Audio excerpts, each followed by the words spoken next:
যুক্তরাষ্ট্রের টেক্সাস অঙ্গরাজ্যের দক্ষিণ মধ্যাঞ্চলে আকস্মিক বন্যায় মৃত সংখ্যা বেড়ে ২৪ জনে দাঁড়িয়েছে। এছাড়া নিখোঁজ রয়েছে গ্রীষ্মকালীন একটি ক্যাম্পে থাকা ২৩ থেকে ২৫ জন কন্যা শিশু।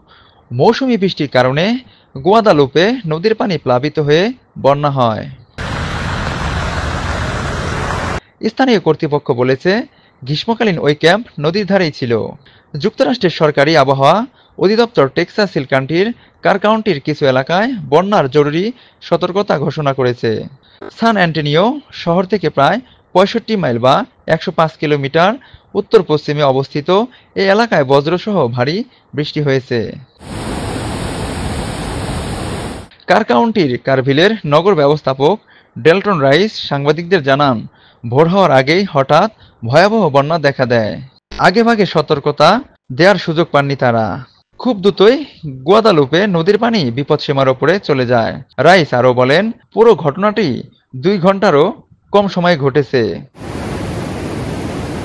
এত দ্রুত বন্যা হয়েছে যে রাডার দিয়ে আগে থেকে বোঝা সম্ভব হয়নি।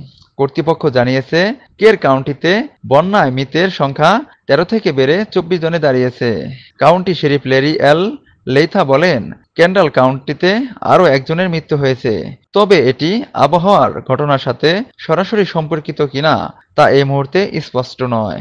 এদিকে টেক্সাসের মেজর জেনারেল থমাস সোয়েলজার বলেন, এখন পর্যন্ত ২৩৭ জনকে উদ্ধার করা হয়েছে।